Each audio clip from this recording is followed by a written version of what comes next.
Olá, amigos de Safras e Mercado. Sou o jornalista Alessandro Carvalho. Hoje é quinta-feira, dia 5 de dezembro. Estamos começando mais um Papo de Câmbio.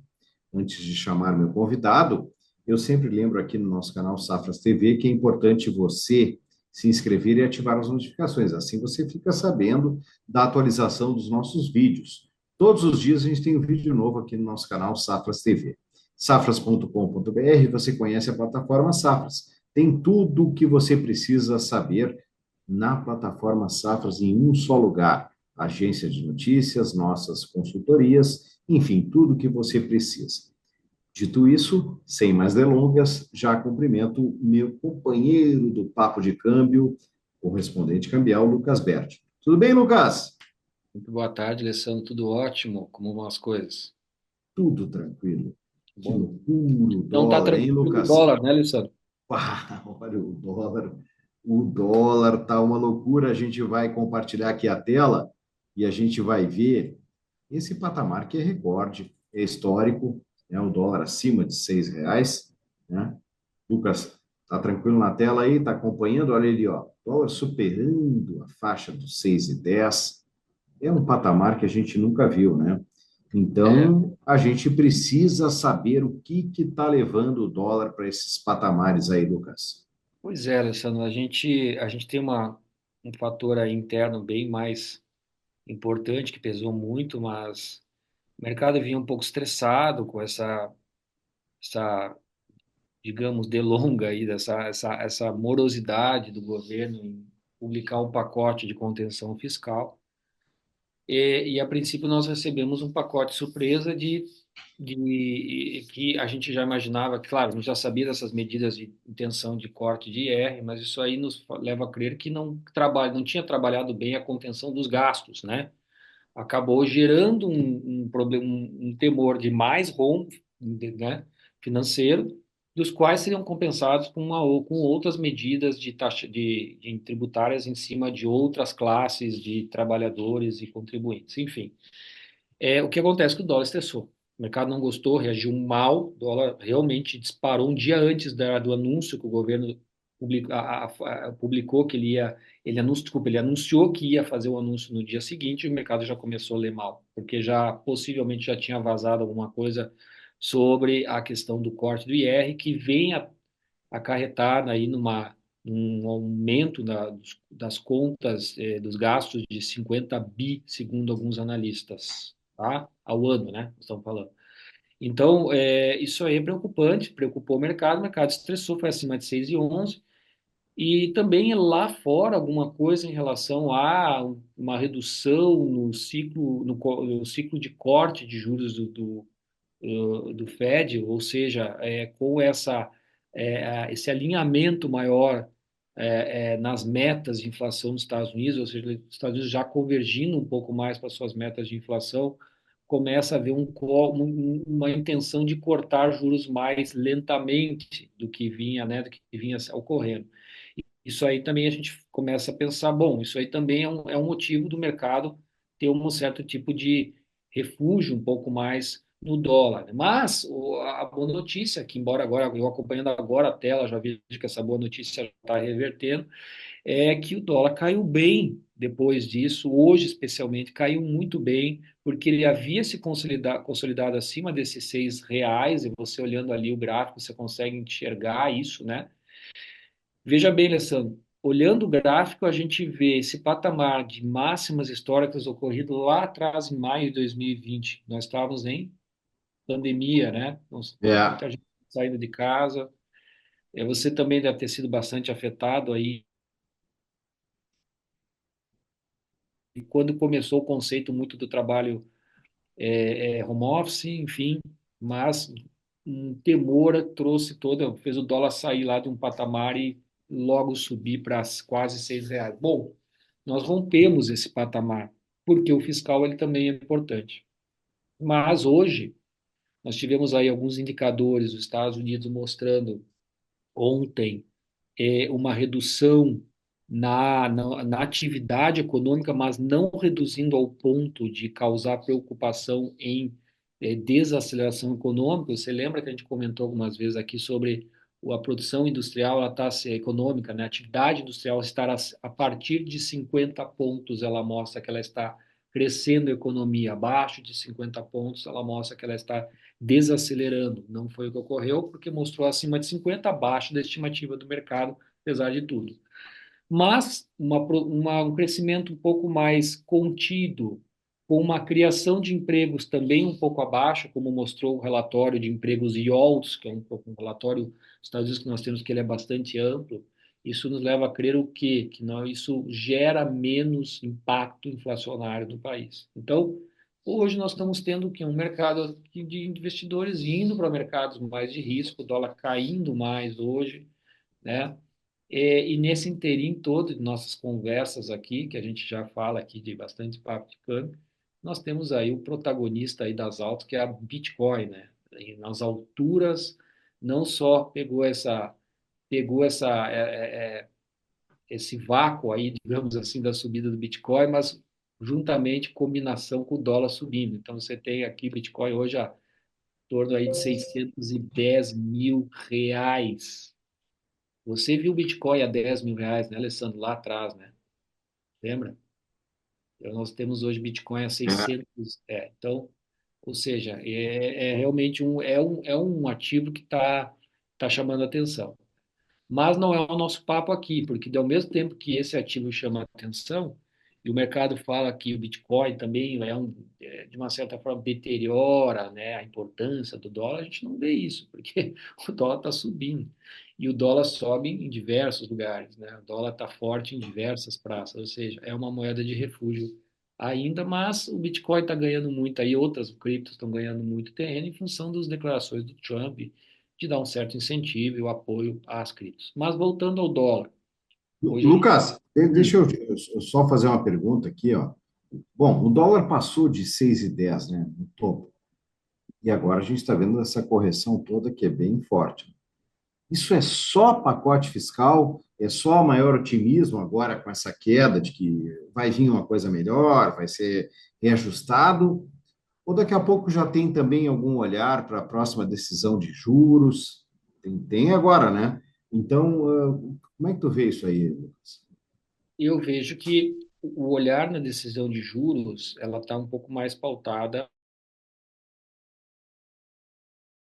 que os americanos vão reduzir, vai ser um corte um pouco mais moderado, porque se você olhar no Brasil, nós temos semana que vem decisão do Copom, é muito provável que subam bem a taxa de juros, né? Embora a pesquisa Focus esteja prevendo 11,75 na taxa de juros no final do ano, eu acho que pode superar, pode nos surpreender semana que vem no Banco Central fazer uma revisão de 0,75, por exemplo, né? Para a gente fechar o ano com 12.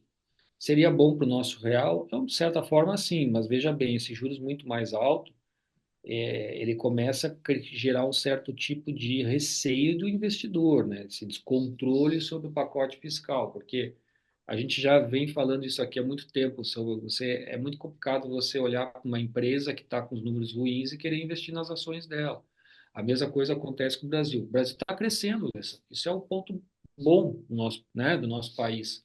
Se a gente analisa o nosso PIB, nós estamos crescendo. Nós vamos crescer quase 4%. Os Estados Unidos está crescendo menos que a gente.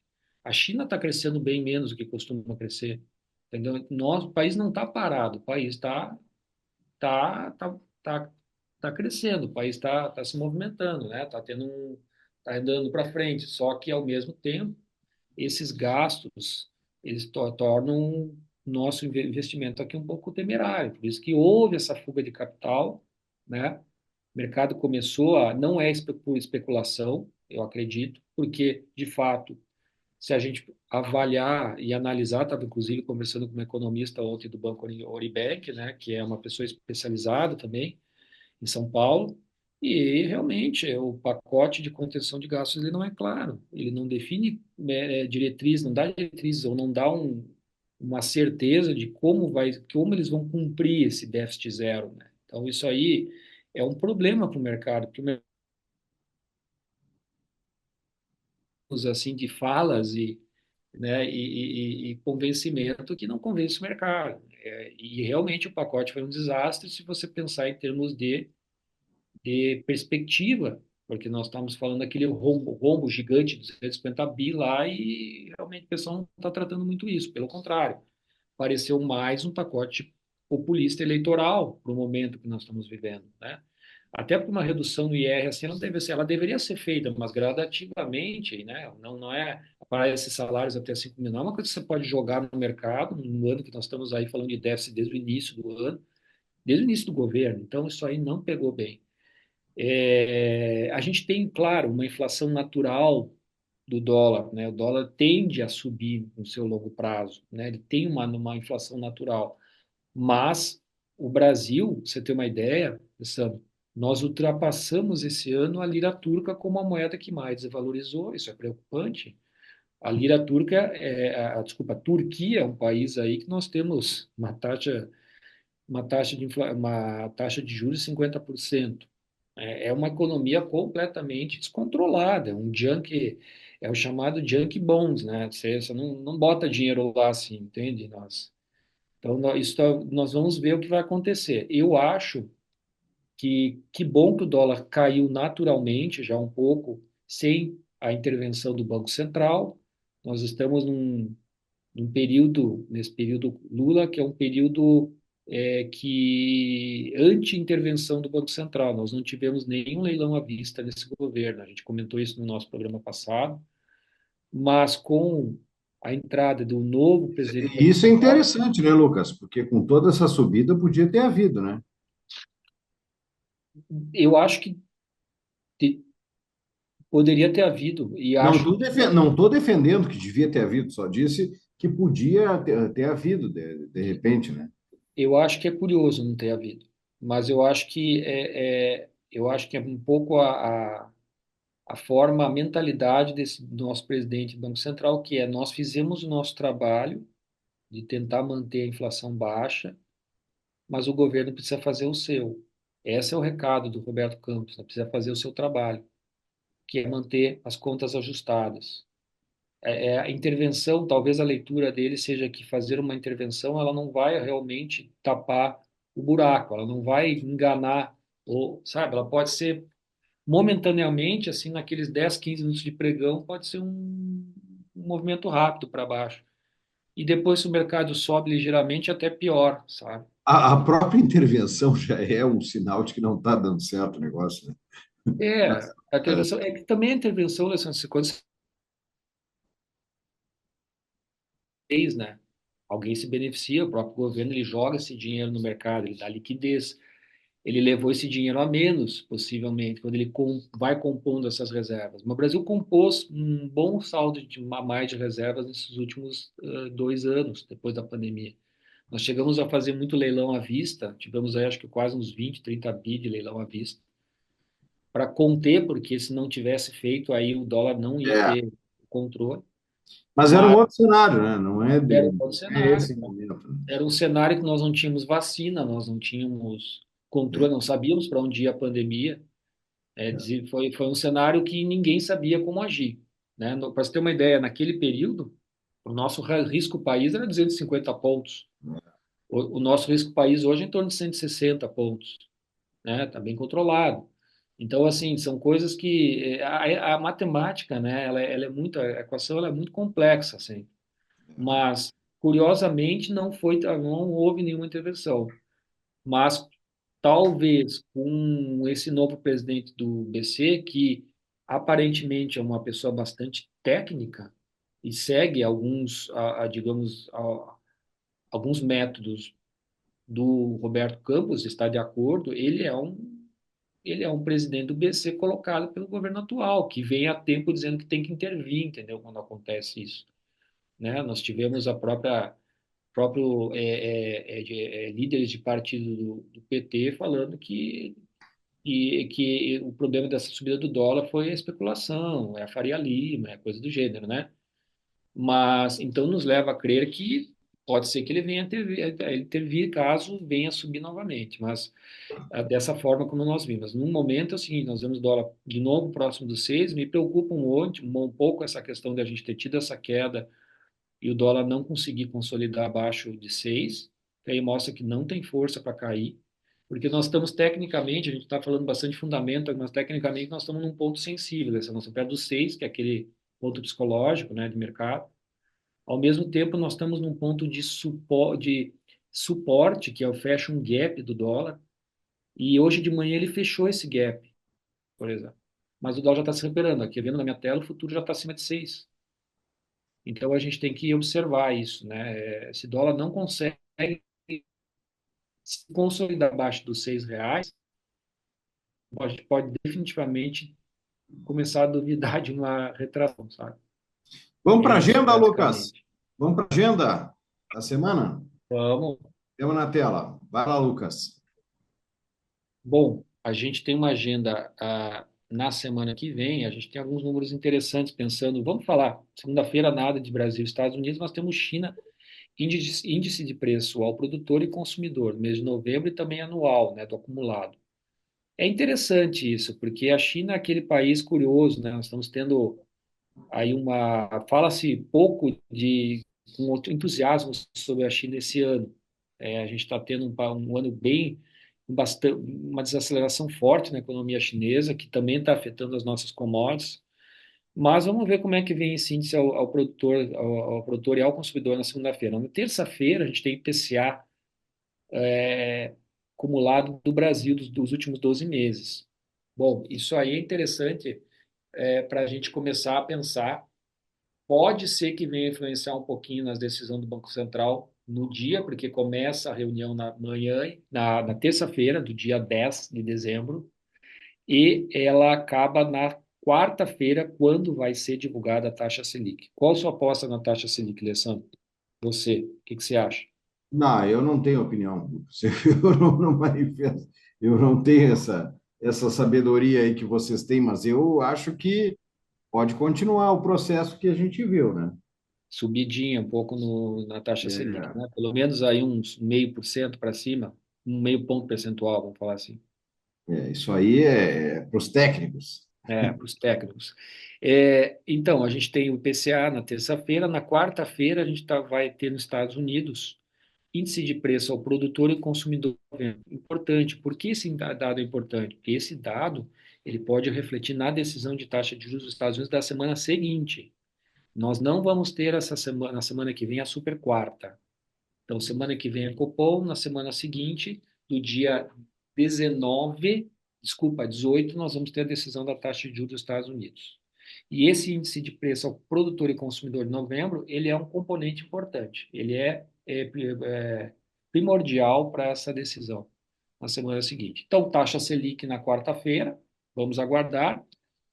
E quinta-feira, nos Estados Unidos, mais um índice importante, dia 12, índice de preço ao produtor, né? Mais que é de outro, eles fazem vários tipos eles fazem de novembro, eles fazem revisões de meses anteriores também. Então isso é importante a gente analisar. E sexta-feira nós temos o Brasil e BCBR, que também é um componente, porém do mês de outubro, tá? Então eles fazem também revisões alguns meses anteriores e publicam depois, alguns índices eles publicam bem depois, né? Então, BCBR não é o mais importante deles. Eu diria que na semana a gente pode focar aí na taxa de decisão, a taxa Selic e esses índices de preços dos Estados Unidos e PCA também no Brasil. Esses são os importantes. A gente tem uma semana, então, vamos falar de índice inflacionário. Eu acho que é para resumir a melhor coisa para a gente falar. E taxa de juros. É isso aí, Alessandro. Que beleza, Lucas. Bom, vamos acompanhar aí, né? E vamos ver no nosso próximo papo de câmbio o que desenrolou disso aí, né? Porque a gente teve essa alta aí, recorte, um ajuste agora, vamos ver se o mercado se realinha. Lucas, muito obrigado, meu amigo, por mais esse papo de câmbio. Não sei se tu tem alguma rápida colocação para encerrar.